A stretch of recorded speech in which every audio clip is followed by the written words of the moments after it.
Good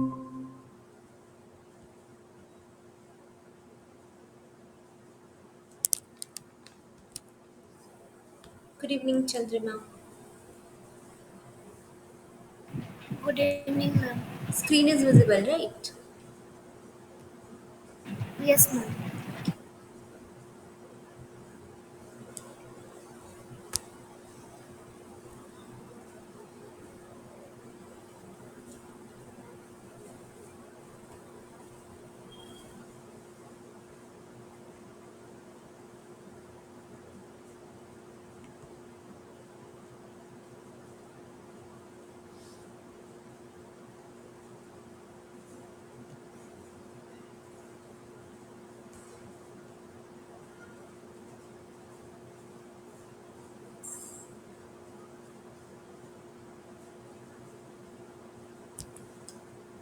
Good evening, everyone. So I'm Imanshu, a PhD scholar from IIT Bombay. So today we'll discuss, today we'll go through the week ninth tutorial from this immunology course, and mostly we'll discuss about the complement system. Mostly the question based on the complement system and all like.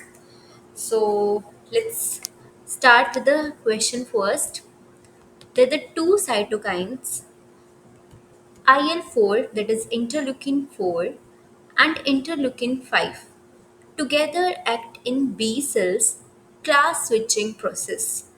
This phenomena is known as option A is redundancy, option B is pleiotropy, option C is synergy, and option D is antagonism.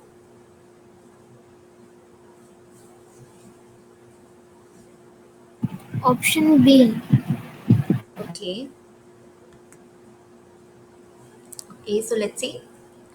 Um, it's okay. C is the right answer, but it's okay. At least you answered this question. Synergy, why synergy, and what is the difference between like redundancy, pleiotropy, synergy, and antagonism? So let's see one by one. First is redundancy.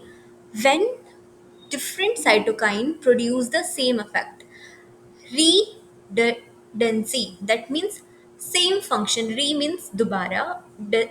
Redundancy. So as a name also ensures that it maybe have the same effect, that is double, right? So when the different cytokines, like if there are two cytokines and they are producing the same effect, wait a second, sorry.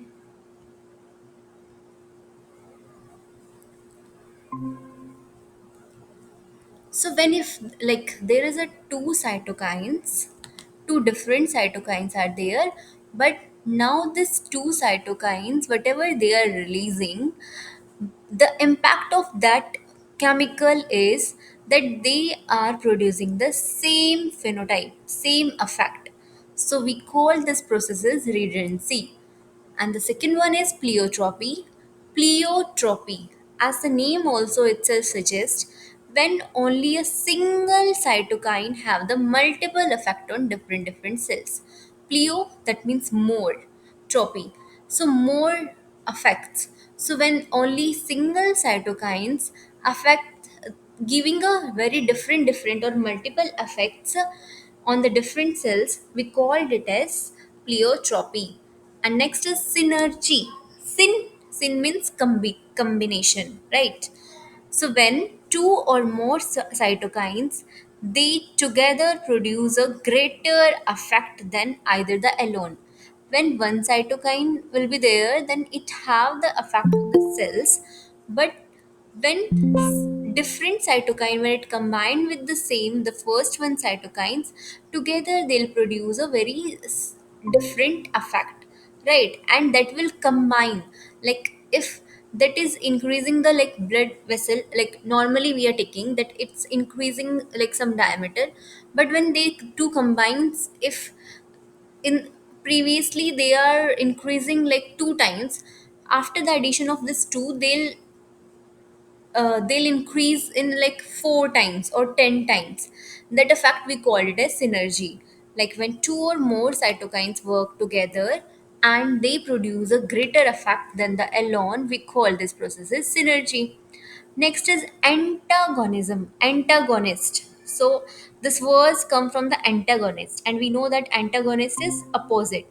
So when one cytokines inhibit the effect of another. So if there is a one cytokine and this another cytokine, if it's increasing some symptoms, then the second cytokine, what it will do is it will decrease that symptoms. So that effect we called it as antagonism. And here if it's increasing, then the second cytokine is also increasing, and combinedly they'll increase like 4 times. That effect we called it as synergy.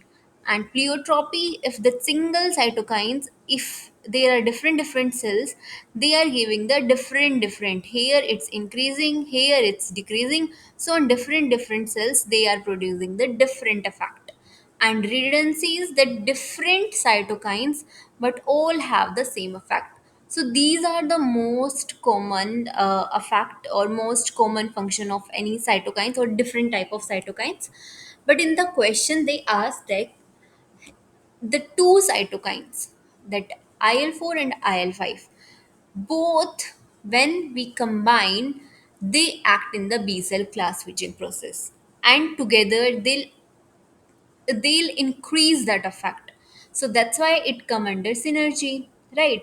Redundancy we can eliminate because here the different cytokines, not the same, like different cytokines, they produce the same effect. Pleiotropy only single cytokine, but we can see that there are two different cytokines, interleukin 4 and interleukin 5. So we can eliminate this also. Synergy because they are doing the same function, that is class switching, right? And in the enhance amount we know that when these two combines they increase the process of this class switching, right? So that's why this synergy is the right answer. Antagonism is that is totally opposite, that is not helping this class switching process, but it's not there, right? We can see that it's helping in the, that this both the cytokines they are helping this in this class switching process. So that's why the right answer for this question is this synergy. And to the, like if we can start from the basic, like what are these cytokines, like what are these cytokines, we are talking about cytokines, right? So these cytokines, as in the previous class also I mentioned that they are the very low molecular weight proteins, normally 30 kDa, 25 to 30 kDa, that is the molecular weight of these cytokines. And mostly they are form of this glycoproteins, that is carbohydrate and the protein. And who secrete these cytokines? These are secreted by the white blood cells and the different cells of our body in response to any stimuli. If there is any stimuli, these cytokines will not produce by any organs like that. First, they need some kind of stimulus, that if there is an antigen and there is a T cell activation, the T cells start stimulate those cells to secrete those cytokines. So if this stimulus will come from any cells, then they'll start secreting this cytokine, which from the cells who produce this cytokine. So these are the cytokine producing cells. So they start releasing these cytokines, and we can see that the very small molecular weight proteins, which is made up of this glycoprotein, they are secreted, and after that they'll go to the target cells wherever they have to go. Like if that, here in the question that interleukin 4 and 5 is there, so interleukin 4 and 5 will release, and these will go to the target cells and they will start this class switching process. When only interleukin 4 will be there, then the class switching will be there, but that will be slower. But if when we combine these two cytokines, interleukin 4 and interleukin 5, then they enhances the process very fastly, but the effect will be the same, that they'll help in the class switching, right? So that's why this interleukin and interleukin 4s, they together act together and enhance the process of this class switching process, and these phenomena we know it as synergy, right? So here the different is there, as the I already told the pleiotropy. And we can take the example of this interleukin 4 pleiotropy. We know that pleo, that the more than one, right? Only one cell is there, and here we can see that different functions is there. Interleukin 4 in the B cells help in the activation, proliferation, and differentiation. When it goes to the thymocytes, then it help in the proliferation. When it goes to the mast cells, there also it help in the proliferation process. But only one kind of cytokines, which is interleukin 4.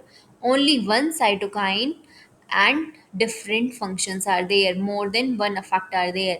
We call this process is pleiotropy. Redundancy means here we can see that interleukin 2, interleukin 4, interleukin 5. So these are different cytokines, but they will not enhance any function like more proliferation or inhibition of proliferation. They'll just do the same process and in the same pace, right?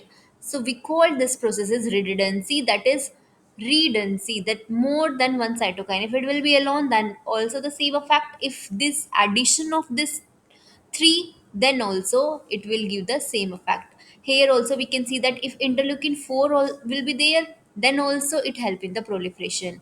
If we'll add this interleukin 2 and 3, then also it will help in the proliferation process only, right? So this we called it as redundancy. Just a second.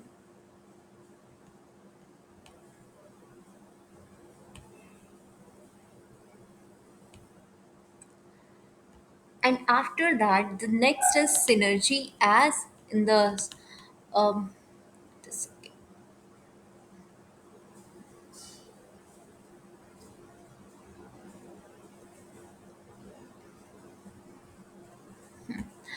as in the synergy we can see that uh, two inter two cytokines are there, interleukin 4 and interleukin 5, and they help in this class switching process and enhance this process.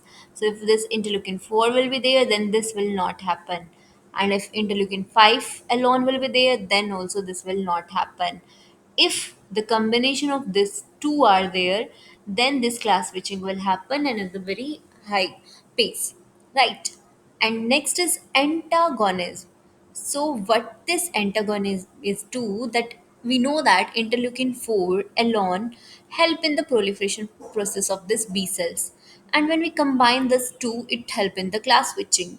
But here, instead of interleukin 5, if we add this interferon gamma, what they do is we can, as like we are expecting maybe this interleukin 4 help in the class switching process, right? Because here we can see that in the synergy interleukin 4 and 5 help in the class switching. But when we remove this interleukin 5 and replace with the interferon gamma, and we can see the effect is effect is not there, effect is opposite. It block the class switch to the IgE, which is induced by the interleukin 4 here, and interleukin 4 is the inducer for this class switching. But when we add this interferon gamma, it will totally inhibit this process and there will be no class switching.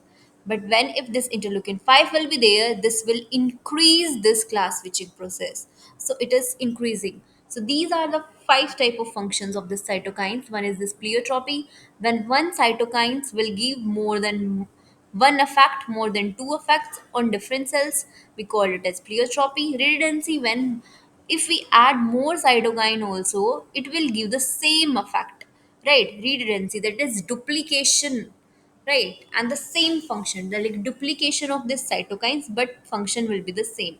Synergy, synergy, that is combination, combination. So if we combine this two, it will enhance that function of this, like same thing, that is class switching. Antagonism, that is opposite, so it is inhibiting the process. So if one cytokine is enhancing the process, other will inhibit that, and in result we'll found that there will be no class switching. Here also the same thing, that pleiotropy, that a single cytokine act on the different target cells and produce a different effect. And we already discussed about this example. Redundancy, that is different cytokines and exert the same effect on a given cells. And synergy, if two or more cytokine act together, they produce effect greater than the alone. as we can see in case of this example, if this interleukin 4 and 5 will be there, they both collectively will increase this class switching process. So this process we called it as synergy. And then is antagonism, that is antagonism is that one cytokine block the effect of another. Like interferon gamma, here we can see that it blocks this interleukin 4 and it blocks the class switching process of this B cells to the IgE. Right. So moving to the next question, complements are the proteins that are involved in the clearance of antigens or bacteria. Initiation of which of the following pathway involves the antibodies? Option A is alternative pathway. Option B is classical pathway. Option C is lectin binding pathway. And option D is all of the above. Ma'am, option B, classical pathway. Okay. Anyone else? Ma'am, option C. Okay. So two of you are saying option B.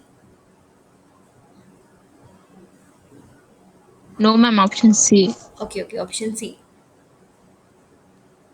Okay, let's see. So B is the right answer, but it's good that you guys are responding. Very nice. But we'll see, like, why this classical pathway. So we know that what are this complement system?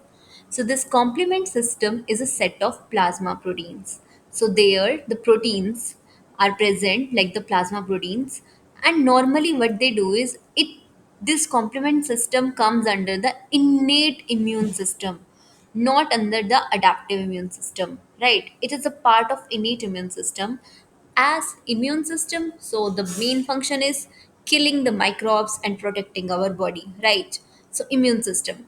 So there are the three different type of this complement systems are there. Basically we divide, that is alternative pathway, classical pathway, and the lectin binding pathway of this complement system.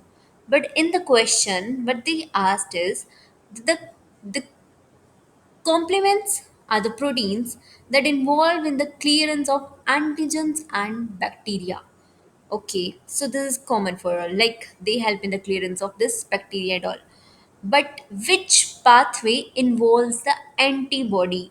Here we have to focus on this word antibody. So out of these pathway, in which pathway this antibodies are involved, right? And we know that antibodies like B cells produce this antibody. So is this alternative or classical or lectin binding? So the right answer we see that this classical pathway. So what is this classical pathway? It's normally triggered with the antibody, either with the IgM or IgD. It will bind first. This antibody will bind to the antigen or pathogen. These pathway will not directly activate and kill the antigen or pathogen. They must have to bind with this antibody. So these antigen antibody complex only then activate this C1 complex. So these is the pathway which is dependent on this antibody. Alternative pathway, they also don't need antibody. They directly kill this pathogen. And in case of lectin binding pathway, it will initiated when there is mannose binding lectin. And we know that where it bind with the if there is a bacteria, and we know that it's made up of this mannose also, like there is a composition of mannose also, so it will bind with the mannose residue, and this pathway will work and they'll kill these microbes. Okay, so here the most like the very simple diagram of this pathways, like how it happens. Here we can see that in case of classical pathway, it will activate only when this antigen antibody will complex will be there. So the in the question also it was asked that in which pathway antibody is involved, and we can clearly see that this is the classical pathway. It will not start if this antibody will not be there. It will not combine with this antigen. This pathway will not start and it will not go, right? So how this pathway works? This C1 complex will only work when this will be combined. This will activate, and after that they convert this C4 to the through the C2 into the C4 to the convertase, and then they will activate the C3 and they'll form this MAC complex, and after that they'll kill those bacteria. And in case of lectin, here also we can say that only these pathogen surfaces are important, and after that this is the same, only that the main difference is the initiation of this pathway. And another pathway is alternative pathway. So here also we can see that this is the alternative pathway, like how it will work. Basically here it is initiated by this C3, and after that hydrolysis of this C3 will be there, and then it will convert it into the 2 form, and after that same the MAC will form, and it will kill these microbes in this way. But classical and lactin pathway both are same, only the initiation will be different. And we know that in case of classical, antigen antibody complex will be there. In case of lactin, we know that there is a binding of this, there is mannose residue present on this microbe cells. This mannose binding lectin, they'll bind with that mannose residue. Here we can see that this is MSP and MBL. They'll bind with that and they'll recognize this, and after that they'll activate this C3C3b pathway, and after that they'll kill this microbe cells, right? So these are the main three complement proteins, pathways. So the next is the major functions of complement proteins involved. So what are the major function of this complement proteins? Option A is this is lysis, option B is opsonization, option C is inflammation, and option D is all of the above.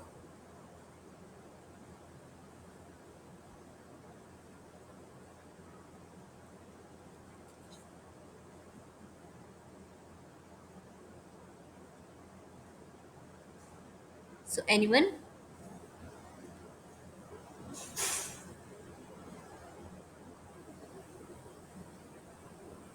Ma'am, all of the above. Okay. So anyone else? All of the above. Okay, so let's see. So you guys are right. Very good. All of the above. That these help in the lysis also, opsonization also, and the inflammation also. So what is this lysis, opsonization, and the inflammation? So these are the main three function of any complement proteins.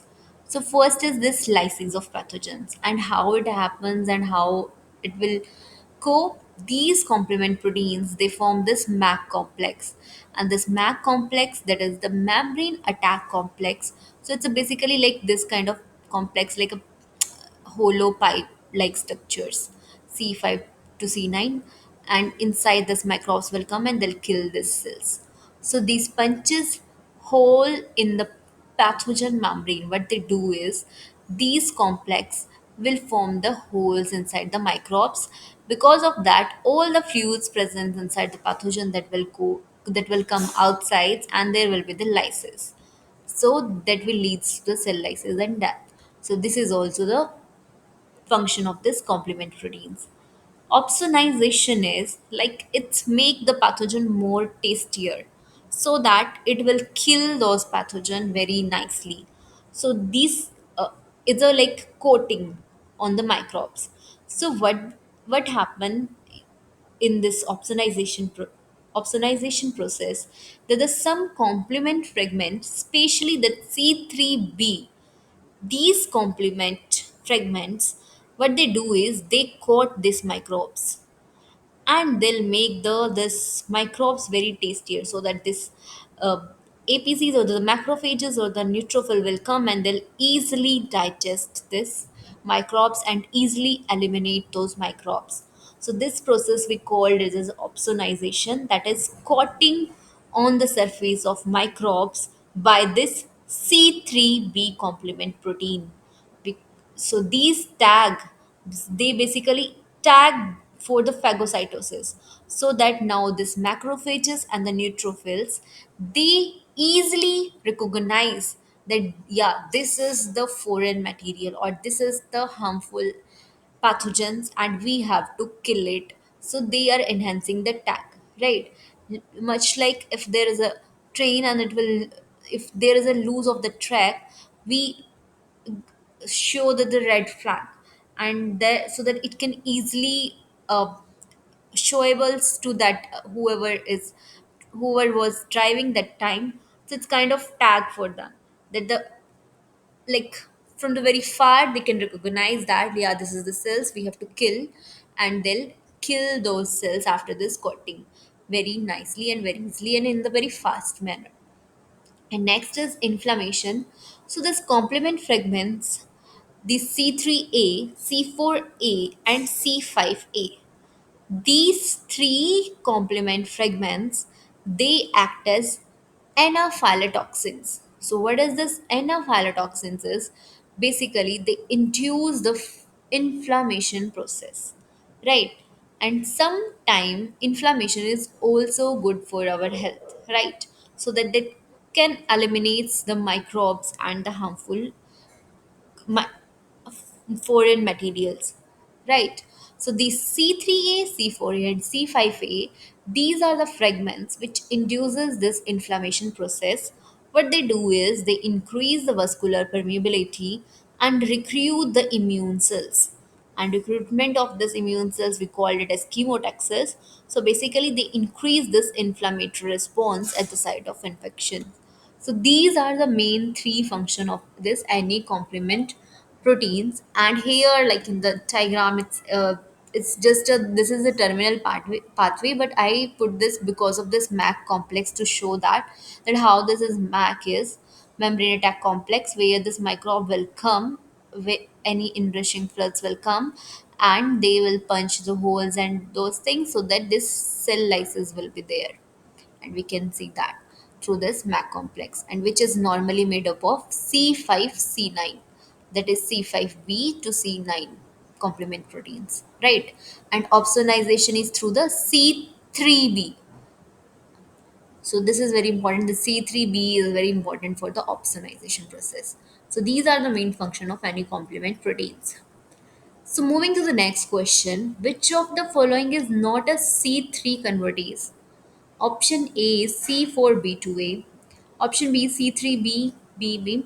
Option C C1QRX2. And option D is none of the above.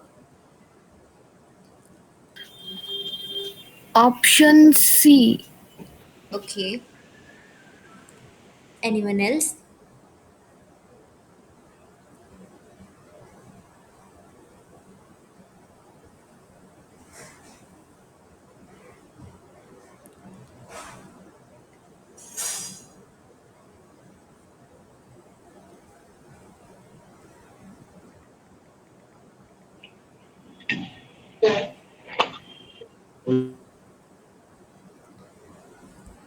Okay, let's see. So very good. You are right. Option C is the right answer. So this is C1QRS is not a C3 convertase. So what is the C3 convertase is? The C3 convertase are the enzyme complexes. So these are basically the enzyme complexes. As we know that what are the function of this enzyme, these are mostly C3, as the name suggests, convert. So what they do is they cleave the C3, they convert this C3 into the C3A and C3B.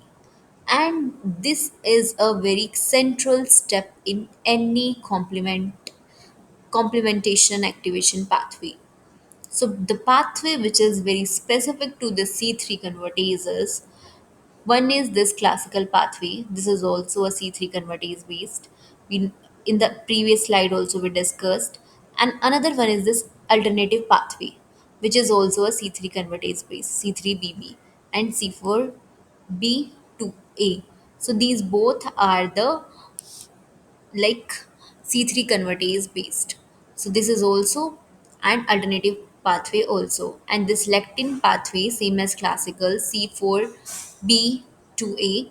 But about the C1 complex, that C1QRS, it's just the initiator of the classical pathway.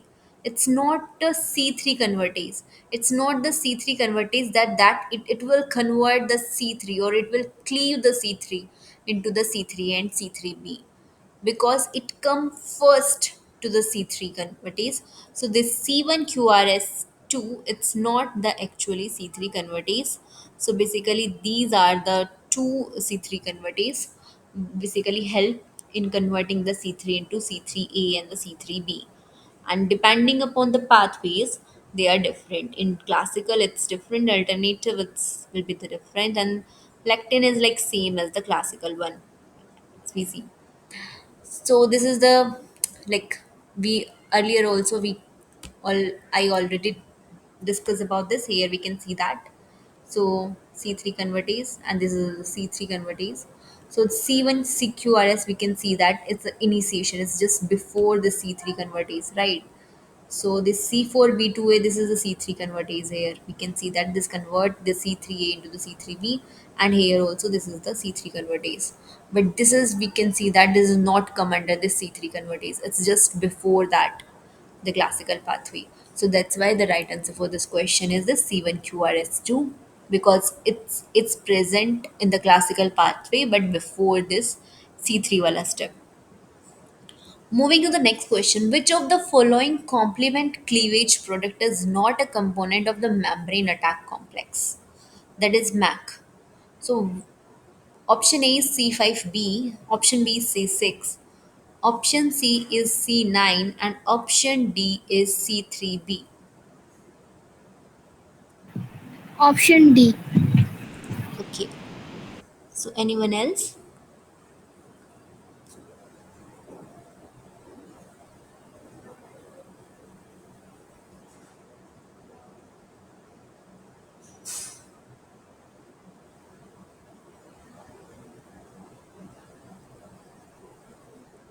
Ma'am, option A. Okay. Um, wait a second.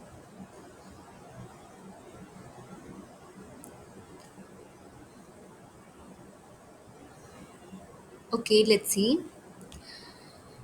So option D is the right answer, but it's okay. At least you are trying. Like why this option D is the right answer, not A or B or C. So what is this MAC complexes first? MAC, that is membrane attack complex. As we saw here that this is the MAC. Like, but what it is made up of, like how it happens, and what is the function of this? We already saw that the function is to lysis of the microbes and the cell debris and all. So it's the final step of any complement cascades. So what this MAC do? They form a pore inside this pathogen membrane. So they form a pore, and all the content inside the cells that will come out, and it will lead to the cell lysis. So this MAC complex is made up of C5B, C6, 7, 8, and the multiple C9 molecules. So these are the components of the NE-MAC complex. And we know that the C3B is not come under this MAC, it comes before their MAC complex, right? So the C5B, they initiates this MAC formation. How? By binding to the C6. And after that, this C6, C7, C8, what they do is they bind sequentially, they bind that first this C6 will bind, and then the C7 will bind, and then the C8, and they will encourage this complex to the pathogen membrane. After that, the main function will come, that to form the pore, and this actual hole is by this C9 complex. These polymerize and they'll form that pores, the actual hole. And C3b, we discussed earlier, that is a crucial complement proteins, but its C3b's major function is opsonization. Yeah, right. We already saw that the main function of this C3B is opsonization, that it will coat the microbes. Additional coating will be added by this C3B so that it make the microbes very tastier, and our immune cells will come and eliminate those. So it will not come under this MAC complex. because C3b help in the opsonization process, not in the MAC, that is membrane attack complex.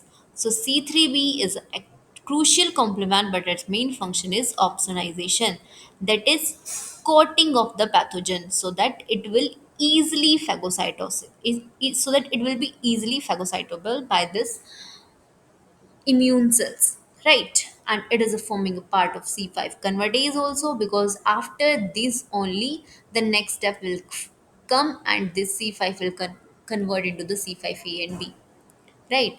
So this is the MAC complex. Here we can see that it is made up of this C5b, and then this C6 will come, and then C7, 8, and after that there will be a several subunit of C9. And these C9 majorly they help in the formation of this spore, where the microbes will go inside, and it is the side where they form the pores inside the microbes and do the cell lysis of any microbes, right? So the same thing, the C5b, the first fragment that start this MAC assembly. So this is the first which seeds, like seeds, through the seed only the plant will come, right? So that MAC will come through this C5b only. So this is a kind of seeding component for this MAC complex. So the first initial stage. So it's like a seed. So it's like a seed, and it will recruit the other complement proteins. Then C6 will come, and it will bind with the C5b and stabilize so that it will not degrade. Otherwise, sometime for seed to grow into the plants, they need some nutrients, right? It needs some components. Otherwise, it will go and it will not grow, and it will degrade, right? So to degrade that, we have to provide nutrients. For that, the nutrient is the C6 and C7. So the C6 will come and it will stabilize this C5b so that it will not it so that C5 will not degrade. Next, this C7 will come and it will join this C5b C6 complex, and what they do is they gain this hydrophobic sites. And because of the presence of this hydrophobic sites, we know that the pathogens will have this plasma membrane. And we know that the plasma membrane will made up of mostly lipid, phosphodiethyl choline, right? And it is a kind of lipids. So this lipid will not go if not hydrophobic sites will be there. So to ensure that hydrophobic sites, the C7 will perform a function so that it will let insert into the pathogen membrane. After that, C8 will be there. The complex make this more deeply into the membrane, and it create the first small pore-like disruptions. And the last, the C9, the multiple subunit of the C9 will come. They'll come like 10 to 16 subunit mostly units will come. They'll start making polymerizing the C9 and they will form the actual pore inside the membrane. And after that pore, the final effect that the pathogen lysis will be there. So this MAC complex, they create the hole in this cell membrane, and pathogen loses the osmotic balances, water will go inside, and the cell will burst, and all the components will come outside. Moving to the next question, which of the following components are a part of lectin pathway? Option A is mannose binding lectin. Option B is ficolin. Option C is membrane associated serine protease. And option D is all of the above. Ma'am, option D, all of the above. Okay. Anyone else?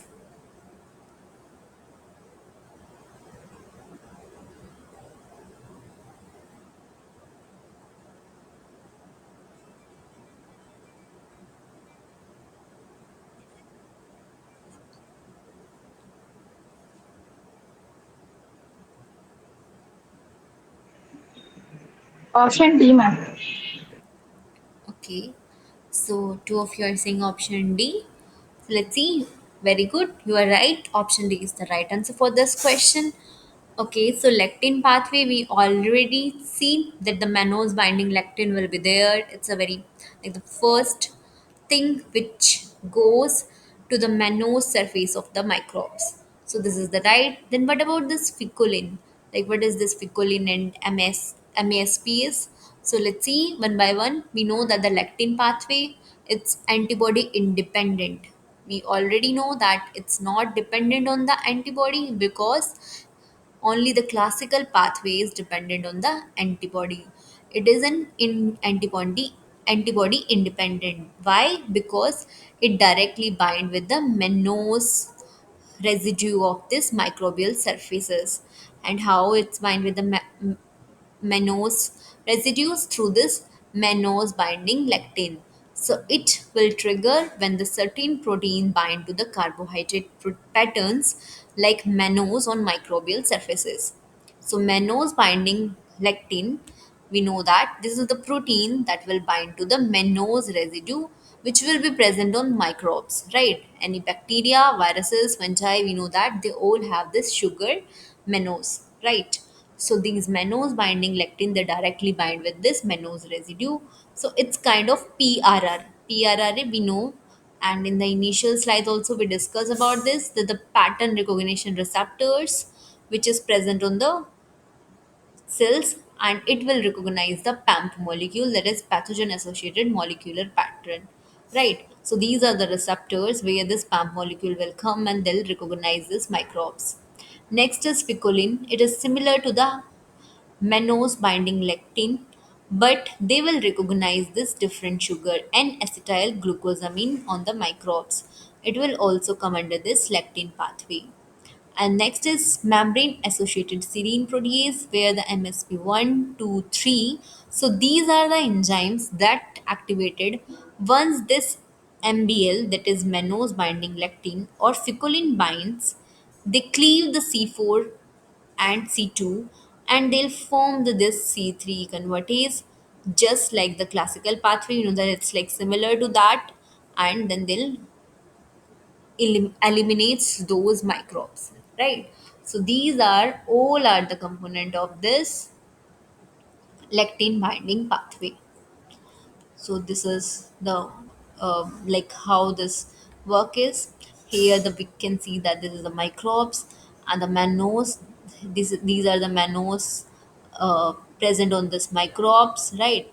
And these are the MBL, that is mannose binding lectin. They activate the C4 and the C2, and the C4 2 combinedly convert act as an C3 convertase, which convert this into this active cleavage of the C3 by the C3 convertase, and after the C5 convertase will be there.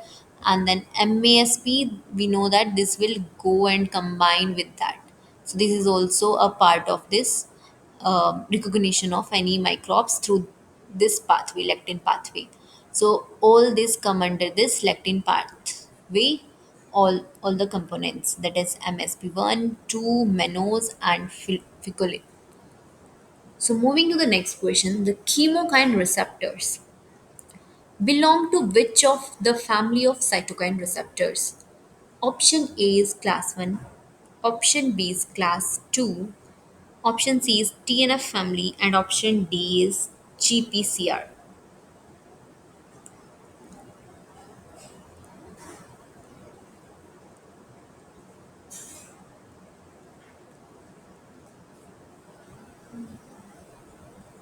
Ma'am, option B. So Okay, option A. okay, Option D, ma'am. okay, Ma'am, option B, ma'am, not D. okay, option B. Okay, so let's see the right answer for this question. It's okay, you guys tried. Very good for your appreciation, but the D is the right answer. But let's see, like, why this D is the right answer. What is this chemokine? So basically, cytokine receptor families are there. So these all class 1, class 2, TNF, these all are the cytokine receptor families. Cytokine, we already discussed that these are the small molecular protein, 30, normally 25 to 30 kDa proteins. They'll go and act on the different cells and produce this different effects. And these cytokines, they have a different classes. And we divide into mostly into the four. One is this class 1 cytokine receptors. Depending upon the receptor, they have these four classes. And second one is this class 2 cytokine receptors, and the third is the TNF receptor family, and the fourth one is this GPCR. So this class 1 cytokine receptor family, also known as hematopoietin family, they bind the cytokine like interleukin 2, interleukin 4, 6, and all those. So these all are the chemokines chemical. So chemokine, these are not the like that chemokines like the cytokines which are made up of some chemicals, right? So these will not come under the chemokines. They have this interleukins.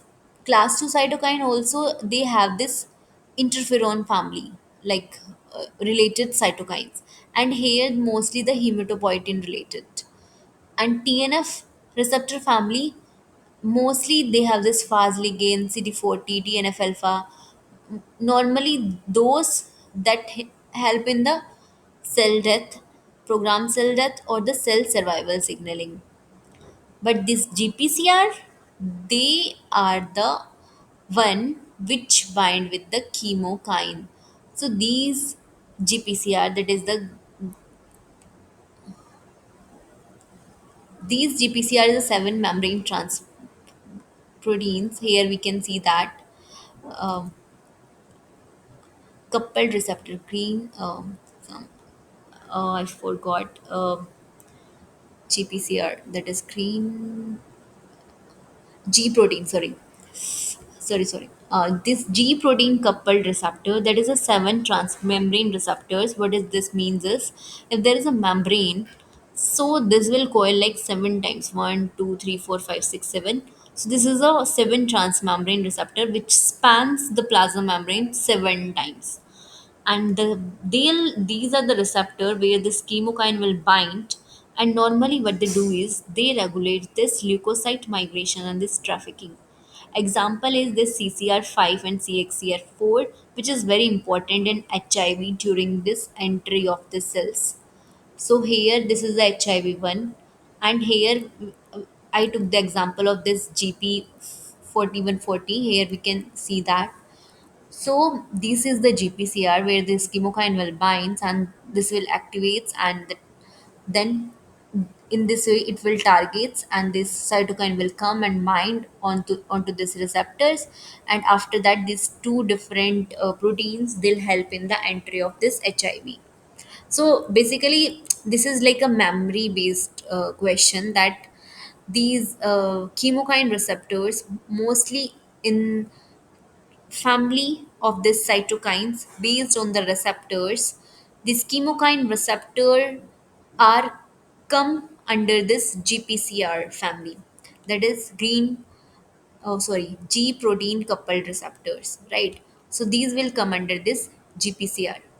So chemokine receptor will come under this.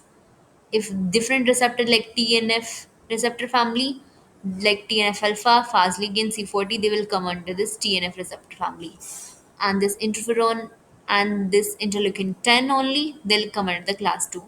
Other interleukin, the normal interleukins, and the most important like GMCSF, we know that, which help in the this wide during this blood cells formation and all. We know that GMCSF is the main first cytokines that will deciding factor.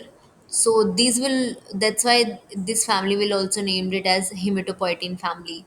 So hematopoietin family is like interleukin 2, 4, 6, GMCSF. These all cytokine will come under the hematopoietin. Interferon family, this interferon will come. Other than that, this interleukin 10 will come. TNF receptor family, in this TNF will come. And in case of this chemokine, this will come under this GPCR, because they have the special kind of receptors in which they span the seven times across the plasma membrane, right? So these will come under there. Here we can see that. So this is the like GPCR. and here the N terminus of this GPCR and the C terminus, and they have different units, the G alpha, beta, and gamma. And this is a GTP binding protein where the GTP will binds, and depending upon whether they have activation and inactivation, they have this GTPs and GDPs, which will convert this GTP into GDP and GDP into GTP. So this is the hydrophilic end, this is the hydrophobic, and this is cell membrane. Here we can see that this is the plasma membrane, and these spans the plasma membrane 7 times, right? Like one, two, three, four, like one, two, three, four, five, six, seven. So 7 time it spans, right? So these are the GPCRs, and all the chemokines come under this receptor family. So, moving to the next question, which of the following complement cleavage product can enhance inflammation and help in neutrophil extravasation? Option A C3A and C5A. Option B C3B and C4B. Option C is C3F and C3C. And option D is all of the above. And option A. Okay. Anyone else? Ma'am, option C. Okay. So, A and C. Anyone else?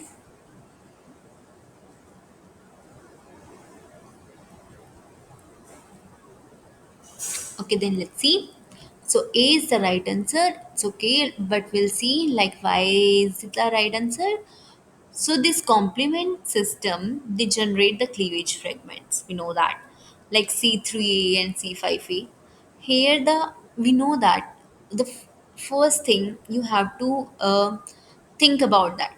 In the previous class, I mentioned that the first cells which come whenever there is a wound or there is something unobvious inside our body and there will be pathogen, the first cells which come is this neutrophil, right? Neutrophil. And these are the neutrophils that help in the extravasation. So which are the complement fragments that enhance this inflammation and neutrophil? We know that only the N-phylotoxins can do this inflammation process, right? And we already discussed like which are come under this N-phylotoxin, this C3A basically and C5A. So these are the most commonly N-phylotoxin complement proteins. So you have to remember this. One is this C3B you have to remember, which help in the opsonization process, and another is this C3A and C5A, which is an N-phylotoxin. So whenever this inflammation word will come, then you can directly see that only the AA form. So you can remember that AA and odd number is there, C3 and C5. One will not be there, right? Because initially it will not just the starting, then it will go inflammation.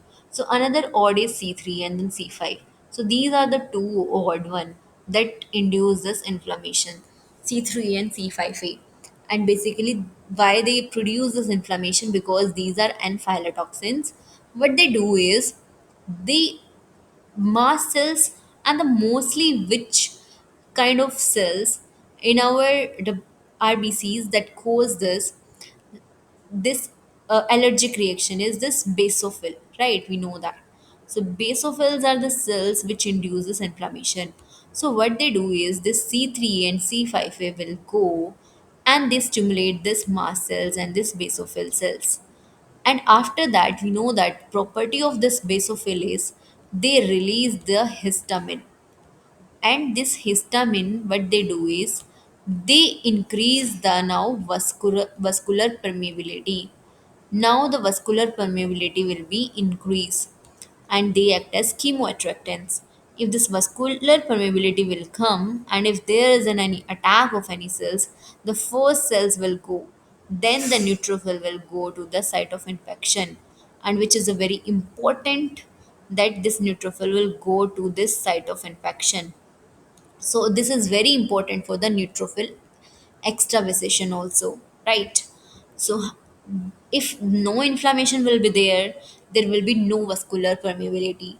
and then this neutrophil will not go that fast pace to that site of infection, right? So that's why inflammation and the neutrophil extravasation is like slightly like same pace processes, and it happens to be simultaneously so that they can remove the microbes from our body, right? So these extravasation of this neutrophil and the inflammation through this complement protein C3A and C5A, which is a kind of N-phylotoxin that promote this inflammation and which is very important also. So in this way, they can eliminate these microbes, right? What they do is these protein produce the inflammation, then the vascular permeability will increase, and the neutrophil through the chemoattractants they'll go to the site of infection and they'll remove that infection or remove that microbes. C3b, as we already discussed, this is also very important. Many time in the question comes in the examination, even in the entrances. The C3b, it acts as an opsonins. It provides a tasty coating to the pathogens. Like it's provide the coating to the pathogens so that it can enhance the phagocytosis. Once this coating will be there, then these microbes will be easily digestible by the immune cells. Another is the C45b. It help like along with the C3b, the C4b also help in the opsonization. And what about this third option, C3F and C3C? What is this? We know that it's a C3, like it come under the C3 family, right? So it's an inert breakdown product. They have a no major role in the inflammation. Therefore, they enhance just recruit or like not that much role will be there. And so far we don't know much about the role of these two proteins. Still it's on the on the way like what's they have actual role, but for time being, people believe that they are the like inert breakdown products and they don't have any, but that's already there that they don't have any role in inflammation. So the majorly role is through this C3 and C5a. So moving to the next question, which factors cleave the membrane associated complement cleavage product C4b and C3b, leading to their inactivation? So, which is the factor that cleaves this membrane associated cleavage product, leading to their inactivation? Option A is factor D, option B is factor I, option C is factor B, and option D is factor H.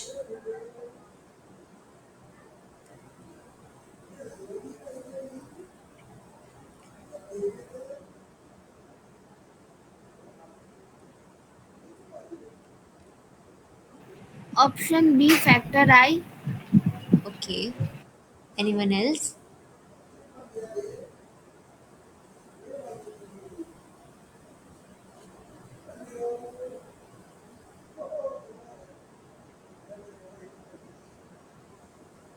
Anyone else?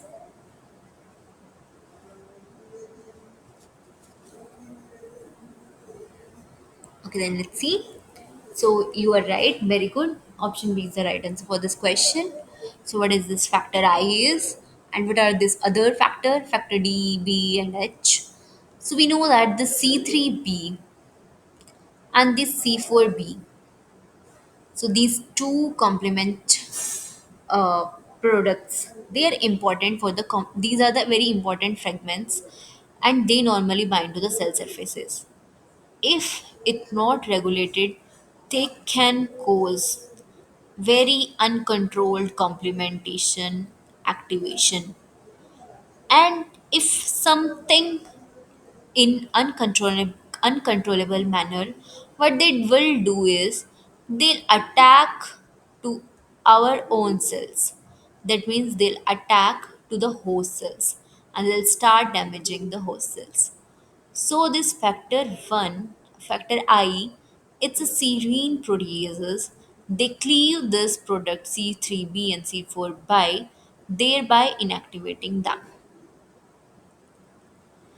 So here in the question they ask that who help in the inactivation. So this factor I is the serine proteases. They cleave this so that they can inactivate. Once their job is done, now they have to be in the rest stage, right? They have to be in the inactivation stage. Otherwise, they'll start attacking 2 hours. So one those factor inactivation is this factor I. As the names also suggest inactivation. So you can remember inactivation start with letter I, so that the factor I is the factor which cleave those proteins and inactivate them, C4b and C3. So by that this is how you can remember. However, this is not the alone factors. It requires some cofactor also, factor H, C4b, and the MCP. But the cleaves this factor D is basically cleave this factor B, and it bounds and it converts. We know that how it happens. And factor B is also the important one. It's bind with the C3b and is cleaved by the factor D to form the C3 convertase. And factor H is a regulatory protein that competes with the factor B for binding to the C3b, and it act as a cofactor for factor I. Here we can see that. But the first is this factor I is very important. It's true that it requires this factor H also, like in the out of this four, but the first one is this factor I. It's true that it acts as a cofactor. It requires a cofactor also, that the factor H, but it this factor H alone can't do cleavage itself. So this factor I is the very important one.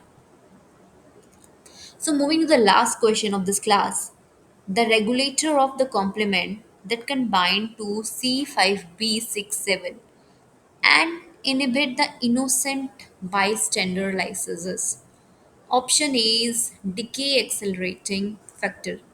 Option B is homologous restriction factor. Option C is S protein. Option D is membrane cofactor protein.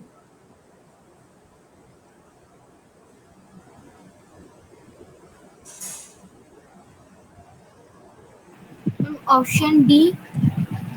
Option D. Okay.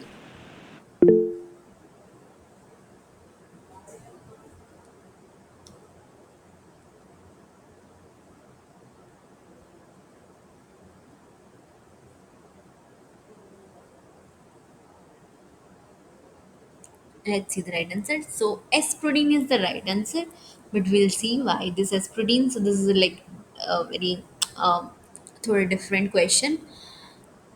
So what is this?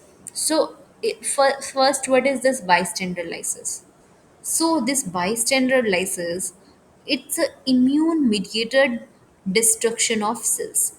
So it happens when there is an antibody or the complement system are activated by any cells rather than by intrinsic antigen, not through the intrinsic, but it is activated by some antibodies are the complement system.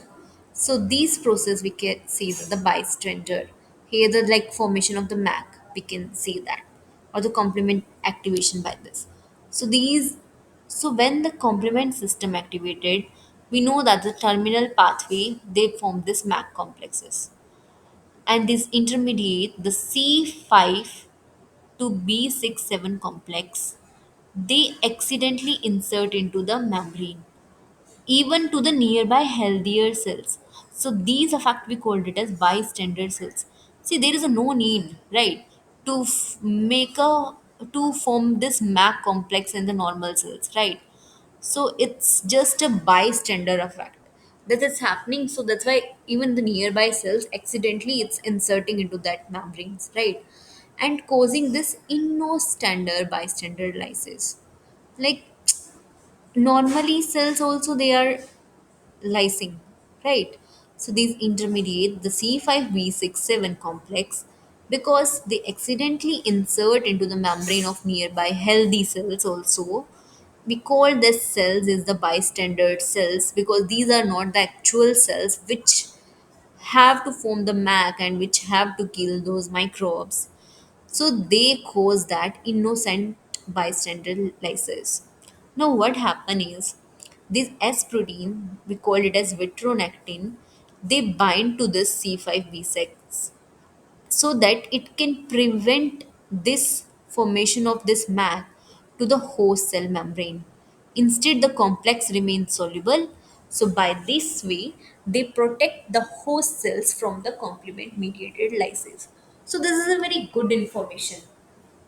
So you can remember that this S protein is very important because it is the regulator of complement that bind to the C5b6 and they inhibit this innocent bystander lysis so that the nearby healthier cells of the host cells will not lyse those cells, right?